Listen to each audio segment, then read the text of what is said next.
Sir, हम जिस संस्था के साथ काम करते हैं उस संस्था का नाम है एस्क्लेपियस वेलनेस प्राइवेट लिमिटेड। हमारी संस्था 9 नवंबर 2014 को स्थापना हुई थी। दिल्ली द्वारिका सेक्टर 17 में हमारे हेड ऑफिस है और वहीं से पूरे हिंदुस्तान के अंदर हमारी संस्था ये व्यापार करती है, बिजनेस करती है। आज इस संस्था के पास खुद की 7.5 एकड़ में लगभग 7 से ज्यादा फैक्ट्री है। आज पूरे इंडिया के अंदर हमारे 9 वेयर हाउसेस हैं और पूरे इंडिया के अंदर छोटे बड़े अगर हम ऑफिसेस की बात करें तो लगभग 800 से ज्यादा फ्रेंचाइजी और ऑफिस आज पूरे हिंदुस्तान के अंदर हमारी संस्था के बने हुए। यह हमारे संस्था के managing director doctor Sanjeev Kumar sir. इनका विजन था पूरे इंडिया के अंदर हेल्दी इंडिया और वेल्दी इंडिया बनाने का, इस समाज से बीमारी और बेरोजगारी को खत्म करने का, और उसी उद्देश्य से इन्होंने इस संस्था की स्थापना करी थी। आयुर्वेद के सेक्टर में इतनी अच्छी क्वालिटी प्रोडक्ट इस संस्था ने बनाए कि आज वो सारे सर्टिफिकेशन जो हमारी संस्था के पास होने चाहिए थे वो आज इस संस्था के पास ऑलरेडी है। आज आयुर्वेद के सेक्टर में अच्छे काम करने की वजह से आज हमारी संस्था को भारत सरकार ही नहीं, बहुत सारी अंतर्राष्ट्रीय और राष्ट्रीय संस्थाओं के द्वारा भी बहुत सारे अवार्ड एंड रिवार्ड भी मिले हैं। जैसे देखिए, चैंपियन ऑफ चेंज का अवार्ड भारत के पूर्व राष्ट्रपति मिस्टर प्रणब मुखर्जी जी के द्वारा हमारी संस्था को दिया गया है। Indian icon business award, Bharat Saurshri award, Sankalp Siddhi award, million brilliance award, international excellence award, Asia 1 greatest brand award, और हमारे साथ काम करने वाले लोगों की एक अच्छी एजुकेशन देने की वजह से आज हमारी संस्था का नाम गिनीज वर्ल्ड ऑफ रिकॉर्ड के अंदर आता है और लंदन सांसद के अंदर आज हमारी संस्था को नॉमिनेट भी किया गया है, अवार्ड भी दिया गया है आयुर्वेद के सेक्टर में इतना बेहतरीन काम करने के लिए। तो आखिर इस संस्था ने किया क्या?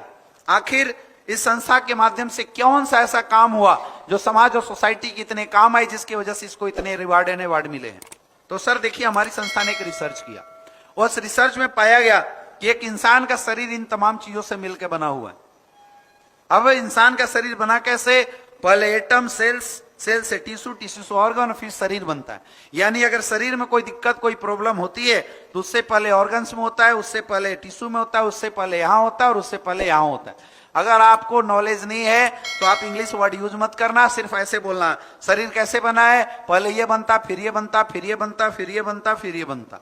यानी अगर कोई दिक्कत होती है तो पहले यहां से पहले यहां आती है, वहां से पहले यहां, यहां से पहले यहां और यहां से पहले यहां आती है। अब यहां प्रॉब्लम क्यों आती है? खाने पीने की वजह से। क्यों आती है यहां प्रॉब्लम? खाने पीने की वजह से। आज से अगर 50-60 साल पहले देखा जाए तो एक इंसान जीता 80-90 साल था। शुरुआत के दौर में उसको कोई दिक्कत, कोई समस्या नहीं होती थी, जीता 80-90 साल था। आज इंसान वही है, आज भी जीता 80-90 साल है, लेकिन शुरुआत के 10 साल भी स्वस्थ जी ले तो बहुत बड़ी बात है। नहीं तो आज मैक्सिमम टाइम में लोगों को मेडिकल साइंस और दवाइयों का सहारा लेना पड़ता है। ये हालत हो चुकी है।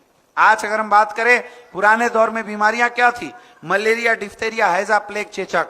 लेकिन पहले इस बीमारी से गांव के गांव खाली होते थे। आज इस बीमारी से कोई नहीं मरता।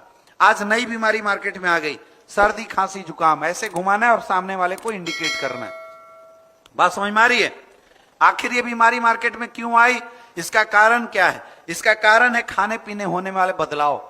भगवान ने जब इंसान को बनाया था तो उसके खाने पीने का आइटम धरती पे अवेलेबल करा दिया था।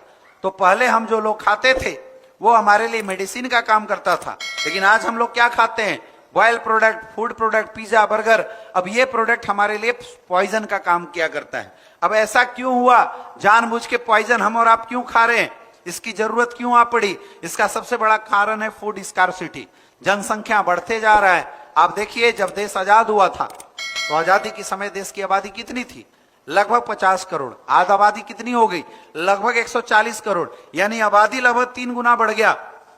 तो आबादी बढ़ गया और जहां फसल उगाए जाते थे वो जमीनें घट गई।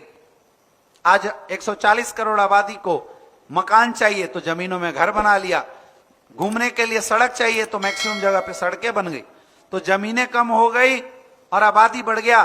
तो फल फूल पहले के दौर में लोग जमीनों में उगाते थे और आज फल फूल बनाए जाते हैं। आज सब कुछ बदल चुका है। खाना बनाने, खाना उगाने का मेथड बदल चुका है, खाना बनाने का मेथड बदल चुका है, खाना स्टोर करने का मेथड बदल चुका है। सारी चीजें लगातार क्या हो चुकी है? चेंज हो चुकी है।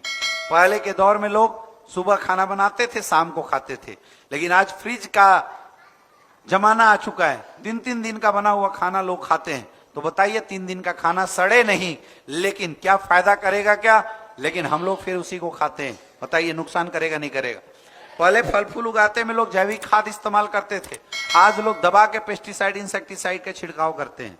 अब सोचने की बात है कि जो खाना पेस्टिसाइड इंसेक्टिसाइड के छिड़काव से बनाया गया है वो खाना कितना पौष्टिक होगा और वो कितना काम आएगा हमारी और आपको बताने की जरूरत नहीं है। आज लोग खाने में कोल्ड ड्रिंक का सहारा लेते हैं। अब ये कोल्ड ड्रिंक इतना जहरीला है मेरे दोस्त, बोला जाता है कि अगर एक इंसान को 1 गिलास कोल्ड ड्रिंक पिला रहे हैं, इसका मतलब आपने 16 चम्मच चीनी का घोल पिला दिया। अब 1 गिलास कोल्ड ड्रिंक में कितना चीनी है? 16 चम्मच। अब एक इंसान को डेली अगर 16 चम्मच चीनी पिलाया जाए तो जिएगा कि मरेगा? बताइए, जिएगा कि मरेगा? वो मर जाता है। ये इतनी बड़ी समस्या आज के डेट में खड़ी हो चुकी है, इतनी बड़ी समस्या आ चुकी है आज के डेट में। और क्या है, लोग क्या खा रहे हैं? पिज्जा खा रहे हैं, बर्गर खा रहे हैं, आइसक्रीम खा रहे हैं। ये सब कुछ बनाने में खतरनाक केमिकल का इस्तेमाल किया जाता है, बहुत सारे केमिकल इसमें यूज किए जाते हैं। आज आइसक्रीम की बात किया जाए तो आइसक्रीम में महिलाएं जो थिनर इस्तेमाल करती हैं अपने नेल पॉलिश को छुड़ाने के लिए, वो थिनर डाला जाता है एज ए प्रिजर्वेटिव, ताकि ये खराब ना हो। अब उसी को हम लोग खाते हैं, नुकसान करेगा नहीं करेगा? आज के रेट में एयर पोल्यूशन लगातार बढ़ता जा रहा है, वाटर पोल्यूशन लगातार बढ़ता चला जा रहा है, मोबाइल रेडिएशन एक नई बीमारी आ गई है। आज जिसके पास भी देखो लोग मोबाइल का सहारा लेते हैं। इस मोबाइल की वजह से आज हजारों बीमारियां हो रही हैं। खास करके 5 साल से कम उम्र के जो बच्चे हैं उनको जितना ज्यादा आप मोबाइल यूज कराते हैं उतना ज्यादा रेडिएशन बच्चों के माइंड में जाता है। बड़े होने के बाद बच्चे चिड़चिड़े होते हैं, उनको भूख नहीं लगता और मेंटली रिटार्डेड हो जाते हैं। इसका कारण है ये मोबाइल। लेकिन हमारे यहाँ फैशन चला हुआ है, हम लोग सब कर सकते हैं लेकिन मोबाइल के साथ समझौता नहीं करते हैं। तो ये सारे जो कुछ सालों के अंदर बदलाव आए हैं, इन बदलाव की वजह से हुआ क्या? इन बदलाव की वजह से कुछ नई बीमारियां आई। जैसे देखिए हार्ट की प्रॉब्लम। पहले हार्ट की प्रॉब्लम शायद किसी को आती थी क्योंकि लोग फिजिकल एक्टिविटी ज्यादा किया करते थे। लेकिन आज की प्रॉब्लम क्या है? हर 5 में से 1 इंसान को हार्ट की प्रॉब्लम।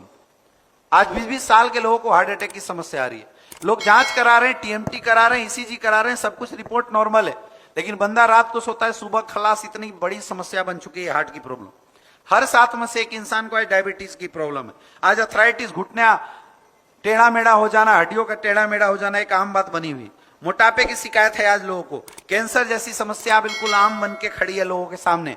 आज गायनोकोलॉजिकल प्रॉब्लम, लीवर की प्रॉब्लम, किडनी की प्रॉब्लम, ये सब कुछ ऐसी समस्या है जो घर घर में लोगों के निवास कर चुकी है। अब सर मेरा आपसे सवाल है, इन जो बीमारियों के बारे में मैं बता रहा हूं, ये बीमारियां मार्केट में ऑलरेडी है या इसको अब नया पैदा करने की जरूरत है? आपके घर में सर किसको क्या क्या समस्या है बताइए मुझे। तो सामने वाला क्या करेगा? कोई ना कोई समस्या बताएगा। वो समस्या बताता है, समझ जाना इसको आने वाले समय में हमें उसी प्रोडक्ट के बारे में बताने की जरूरत है जिसके बारे में, जिस समस्या के बारे में वो हमें समझा रहा है। क्लियर है? क्लियर है? तो सर जब हमारे और आपके घर में किसी को प्रॉब्लम होती है, समस्या होती है, तो क्या करते हैं? आप फोल्डर रख देना है साइड में, अब उससे बात करना है। सर हमारे और आपके घर में आप किसी को कोई दिक्कत होती, कोई समस्या होती है, तो हम लोग क्या करते हैं? डॉक्टर के पास जाते हैं, हॉस्पिटल में जाते हैं। अब छोटे डॉक्टर छोटे हॉस्पिटल में पहले जाते हैं लोकल लेवल पे, और अगर वहां से भी समाधान नहीं मिलता तो क्या करते हैं? फिर दिल्ली जाते हैं, लखनऊ जाते हैं, बड़े हॉस्पिटल में जाते हैं, बड़े डॉक्टर्स के पास जाते हैं। लेकिन आज हालत ऐसी हो चुकी है कि डॉक्टर इलाज कर रहे हैं फिर भी समाधान नहीं हो रहा है। क्यों? क्योंकि आज लोगों की इम्यून सिस्टम खराब हो चुकी है। लोगों का इम्यून सिस्टम भयंकर तरीके से खत्म हो चुका है, बर्बाद हो चुका है। आज इतनी बड़ी समस्या आ चुकी है आज दुनिया के सामने।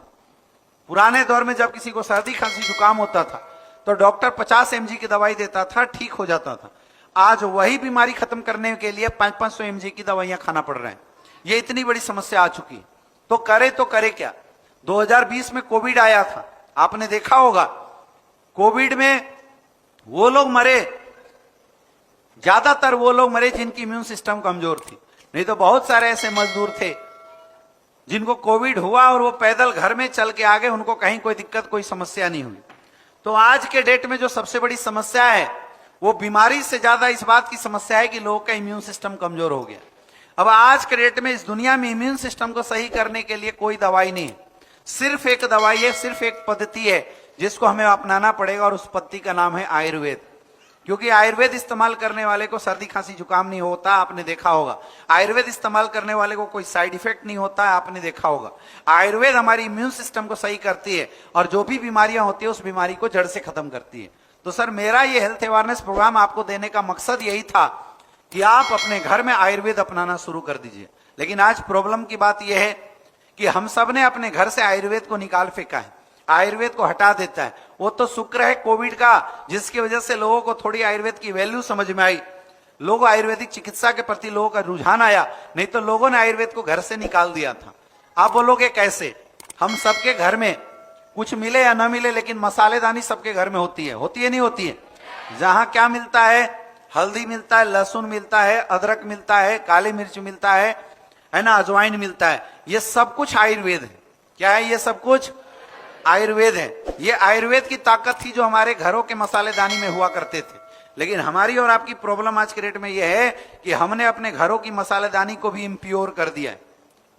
हम हल्दी खरीद के लाते हैं पीसी हुई, जिसके अंदर रंग मिला के बेच दिया जाता है, एडल्ट्रेशन। हम मिर्च खरीद के लाते हैं पीसी हुई, जिसके अंदर ईट पीस पीस के डाल दे रहे हैं। हम धनिया पाउडर लाते हैं पीसी हुई, जिसके अंदर घोड़े गधे की लीद मिला के बेचा जा रहा है आज की डेट में। तो आप कुछ करो ना करो, अगर अपने घर की मसालेदानी को भी प्योर कर देते हो तो 50 बीमारी आपके घर से भाग सकती है, आपके घर से निकल सकती है। लेकिन ये बातें उनके लिए लागू होती है जिनके पास कोई बीमारी नहीं, कोई समस्या नहीं। लेकिन जैसा कि हमने बताया और जैसा कि हमने अभी देखा कि आज हजारों लोग ऐसे हैं जिनके घर में ऑलरेडी ये समस्या आ चुकी। तो उसके लिए क्या? उसके लिए उपाय क्या है? उसका एक ही उपाय है कि हमें आयुर्वेद को अपनाना पड़ेगा। आयुर्वेदिक प्रोडक्ट के माध्यम से लोगों की बीमारियों का समाधान करना शुरू करना पड़ेगा। मैं आज आपको बताता हूं, कुछ टिप्स देता हूं। आपके घर में किसी को भी कितना भी बड़ा फीवर हुआ हो, ओरिजिनल हल्दी, ओरिजिनल मतलब ओरिजिनल हल्दी, ये पीसी हुई हल्दी नहीं, ओरिजिनल हल्दी गर्म पानी में मिला के आप 2 टाइम पिला दीजिए, फीवर उतर जाना है। लेकिन प्रॉब्लम यह है कि आज हमारे घरों में ओरिजिनल हल्दी है ही नहीं। हम सबके घर में वो पीसी हुई हल्दी ने स्थान ले रखा है। किसी को गैस की समस्या कितनी भी ज्यादा हो, आप सुबह गुनगुना पानी पिलाना शुरू कर दीजिए भरपेट, आपको गैस की समस्या जीवन में कभी नहीं होगी। लेकिन प्रॉब्लम यह है कि हम लोग इन आदतों को अपनाना नहीं चाहते, ये आदतें हम अपने जीवन में लाना नहीं चाहते। तो इस हेल्थ अवेयरनेस प्रोग्राम के माध्यम से हम यही बताते हैं कि आप अपने घर परिवार को एक नॉर्मल रूटीन लाइफ में लाइए और आयुर्वेद के साथ अपने परिवार को जोड़िए। आपका अगर परिवार आयुर्वेद के साथ रहेगा तो आपके परिवार की हजारों बीमारी की समस्या घर से ही समाधान हो जाएगी, और अगर कोई समस्या है तो वो समस्या भी जड़ से खत्म हो जाएगी। लेकिन आज आयुर्वेद के सामने सबसे बड़ा चैलेंज क्या है? आज आयुर्वेद के सामने सबसे बड़ा चैलेंज है ओरिजिनलिटी का। आज हजारों लोग आयुर्वेद की बात करते हैं और लोगों की बात मान के, लोगों की बात समझ के आज पब्लिक जाती है और मार्केट से आयुर्वेदिक प्रोडक्ट खरीद के लाती है। लेकिन आज 90% कंपनियां जो आयुर्वेद के नाम पे लोगों को सिर्फ बेवकूफ बनाने का काम करती है, क्योंकि लोगों के पास ओरिजिनल प्रोडक्ट नहीं आता। लोग आयुर्वेद की ताकत जानते तो थे, लेकिन पिछले कुछ सालों में कुछ घटिया कंपनियों के माध्यम से आयुर्वेदिक प्रोडक्ट को अडल्ट्रेशन, मिलावट के साथ बेचा गया, जिसकी वजह से जब लोगों ने यूज किया उनको फायदा नहीं मिला तो दोबारा वो एलोपैथ की तरफ चले गए। आज के डेट में सबसे बड़ा चैलेंज है ओरिजिनलिटी के साथ एक सही आयुर्वेदिक प्रोडक्ट लोगों तक पहुंचाना। और मेरे दोस्त, समाज की सबसे बड़ी समस्या का समाधान करती है हमारी संस्था, जिसका नाम है एस्क्लेपियस वेलनेस प्राइवेट लिमिटेड। हमारी संस्था हिंदुस्तान की पहली ऐसी कंपनी है जिसने 2.5 साल रिसर्च करके लिक्विड प्रोफाइल आयुर्वेद बनाया। आज तक आयुर्वेद में आपको चूरन मिलता था, अब चूरन खा के असर करने में समय लगाता था और लिक्विड चीजें जल्दी बॉडी में असर करती है। तो हमारी संस्था हिंदुस्तान की पहली ऐसी कंपनी बनी जिसने 2.5 साल रिसर्च किया और लिक्विड प्रोफाइल आयुर्वेद दिया। 20 लाख रुपए के सैंपल मार्केट में फ्री ऑफ कॉस्ट बांटे थे। जब लोगों ने बोला यूज करने के बाद कि इस प्रोडक्ट में दम है, इस प्रोडक्ट में रिजल्ट है, तब वो प्रोडक्ट आज लोगों की समस्याओं के लिए मार्केट में लाने की कोशिश करी है और आज इस प्रोडक्ट के मार्केट में हजारों रिजल्ट हैं।